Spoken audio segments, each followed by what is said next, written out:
lovely friends, welcome back. Today we're doing another DI try. This time I'm going to try to make lifetime roses. You may have seen these, they're sometimes called everlasting roses or eternity roses, I think. I'll have some screenshots that I'll show you. And essentially these are roses that last for a year without any maintenance, and that seems like a pretty good deal to me. Now, the problem with this is that the only ones that I could find, or the cheapest ones that I could find, were still £100. Now, these are stunning, there is no question, but I don't have anyone buying me £100 worth of flowers, even if they are going to last a year, and I'm a strong and independent woman, but I am not buying myself flowers for £100.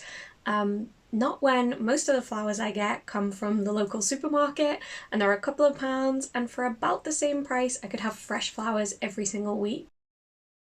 Now, that being said, I think these are so beautiful, and I thought, how are these made? How do they last for a whole year? So I did a little bit of research and I found that they're actually real roses that have been dried using silica. So I decided to test, can you make these for less than it costs to buy them, and do they still look as good?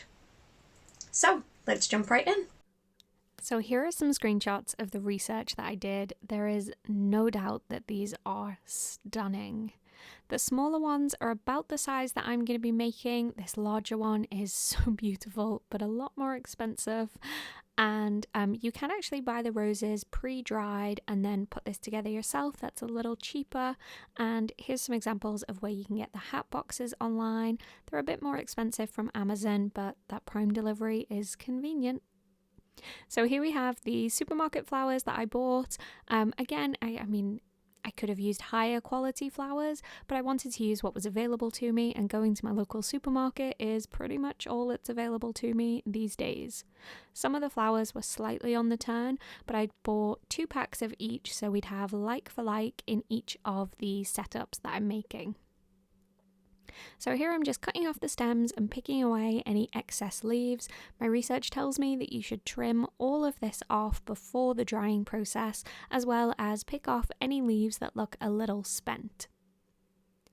Now, I did find when doing this that it worked best with flowers that were already partially opened. You don't want them to be too closed up because the inside will stay slightly damp and that could lead to rotting.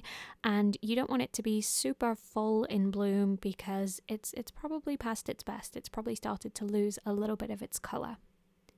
So I went through and cut off the tops of the roses. It felt like a sin to be doing this, but there we go. It's what you do for experimenting.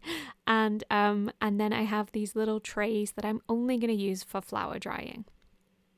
Here I have the super fancy stuff. This is the silica sand, which the internet tells me is the best. It has a big grey A on the front of it. So my research told me that that would be the best thing to use. But I thought I'd also compare and contrast with really inexpensive silica cat litter. So the cat litter has 2 ingredients. The first is silica and the second is just a little bit of water, and the silica sand says that it is just silica. Now you can see that it is coloured, it's kind of orangey here, and that's really useful because it tells you when the silica is spent, in a similar way to the blue pieces in the cat litter do the same thing. When they've absorbed their water, they change colour. So here I've added the silica. I am wearing a mask, by the way. I wasn't completely clear on if it's needed, but I did see some research that said that the dust can be dangerous, so I decided to wear a mask and work in a well-ventilated area. And then I'm popping each of the flowers, using my gloves, into the silica. Now you want to press them so the base is in there. I guess this is so that area gets fully dried out as well, and also so it kind of stands up nicely. Of course, the main difference that we're seeing here between the two is that the sand is super fine, so when you go to pour it on top of the petals, it really gets in between each of those petals. It fully coats that flower and has, you would assume, the best possible chance of drying out. So this is the more expensive option. The bag that I bought cost $42.99, but it is reusable and you can dry it out once it colour changes to tell you that it's saturated. You can dry it out in an oven at a low temperature, and it comes with the instructions on how to do that. So I'm just going to work through really gently filling it up with sand. I don't want to kind of damage the structure of the flowers as I'm doing this. So I'm just working with a cup and adding a little bit at a time. I did notice when I moved on to using the cat litter, because it is a lot chunkier, it doesn't get into the flower as much, and you can't really fit as much in there. So it makes sense that that would maybe not be the best option, but my curious mind wanted to try it out. And I'm also curious, could you grind down the silica cat litter so it was a finer powder? Now, my research tells me that the dust from this can be dangerous, therefore I didn't want to try that. If you want to do your own research into that and see if it's safe or how to do it safely, maybe it's not possible unless you're in like an industrial setting, where you can have, I don't know, electronically charged waterfalls to capture the dust. I don't know, I've watched too many episodes of how it's made. But for me, I didn't feel it was safe to perform that type of experiment. I'll experiment, but only so far. So once I'd filled this up, I'm placing the lid on top, and then I will leave this for a whole week. I actually ended up leaving it for a little longer. The instructions on the silica gel, or the silica sand as I keep calling it, I'll have it linked below if you want to see this exact one, did say that you can dry this out in the microwave as well, but I wanted to keep this as like for like as possible, so I did both experiments in these tubs that I won't use for food. Not because the silica itself is toxic, but because it may absorb some of the pesticides that are on the roses, and we don't want to be putting that in our mouths. So anything that I'm using for these experiments won't be used for food. So once I had them all filled up as much as I could, I just left them underneath my desk for a little over a week. It ended up being. I intended a week, but I got really busy, so I left it for a little longer, and here is what they look like. So again, I'm wearing gloves, I'm wearing a mask, and I'm going to open these up and show you what the flowers look like. Now, I could tell straight away just by the feel and the sound of these flowers, they felt like paper. They felt super crispy and dried out, with the exception of some of the rose buds. When I peeled those apart, I did notice that the inside wasn't completely dry, but for those flowers that were in bloom, it was incredible how dry they had gotten, and yet they still look so beautiful. They managed to retain their colour. It was pretty easy to get the silica out. You just needed to gently tap the back and it would fall out. I didn't seem to have much of an issue with it getting stuck in there, which was something that I was concerned about. Once it had absorbed the moisture, I didn't want it to work almost like an adhesive. I noticed that some of the colours kind of kept their colour better than others, but I think they look so pretty. The pale pink maybe struggled to keep its colour. It's kind of difficult because I don't have like for like to compare. I can look back at the old video footage, but overall, really impressed. Now, unfortunately, the cat litter, this was my £3 option, and it is not some huge revelation that it works just as well. No big surprise, I guess, with the £40 price difference between these two options. But here we go. I'll take them out the packaging and let you see what it looks like.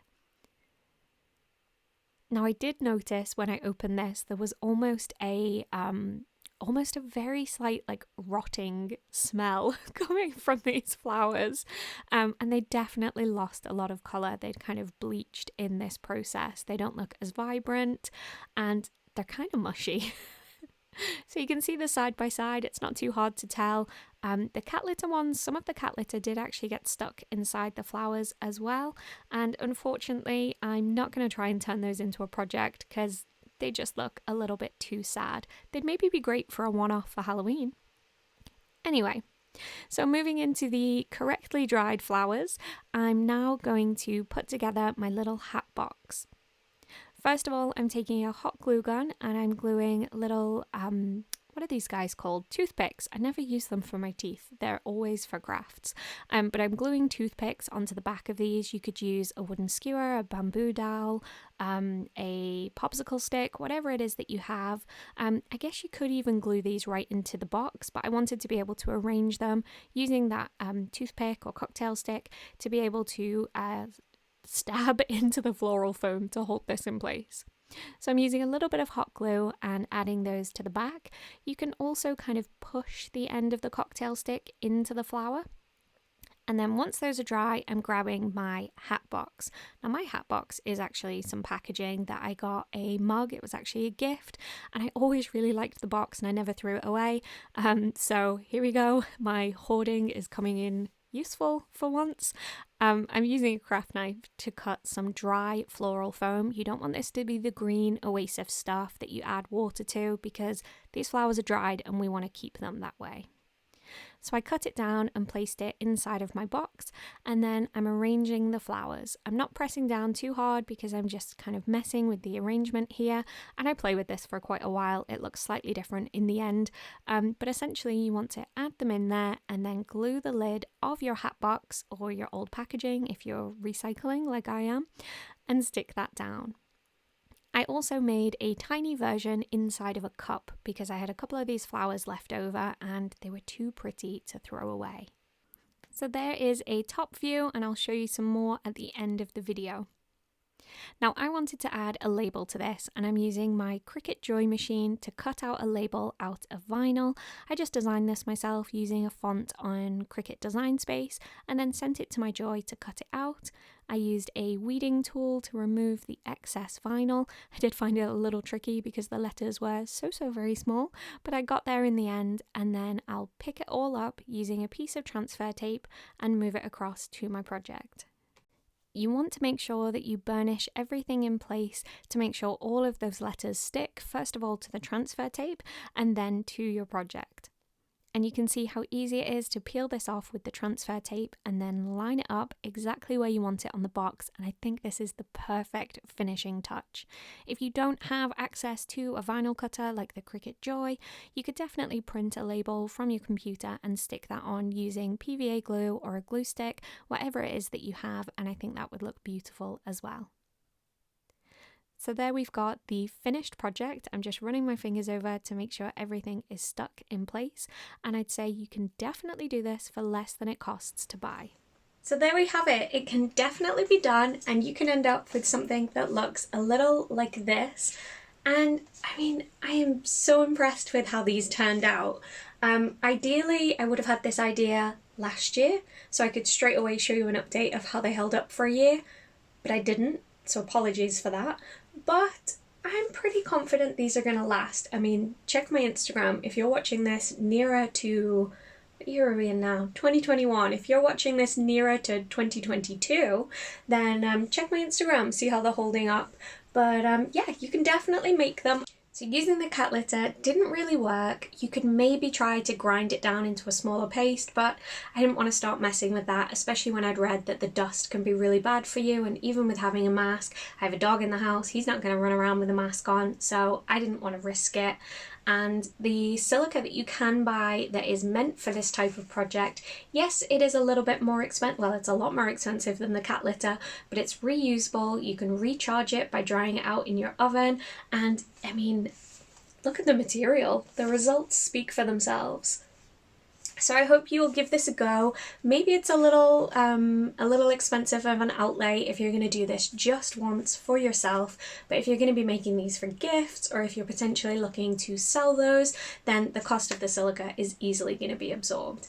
Thank you so much for joining me today. I hope you've enjoyed this DIY video, and I hope to see you back here again soon for another craft. If you're new here, you can go ahead and click subscribe and ring the bell if you want to be notified whenever I post a new video. Thanks so much for joining me today. I hope to see you back here again soon. Bye for now.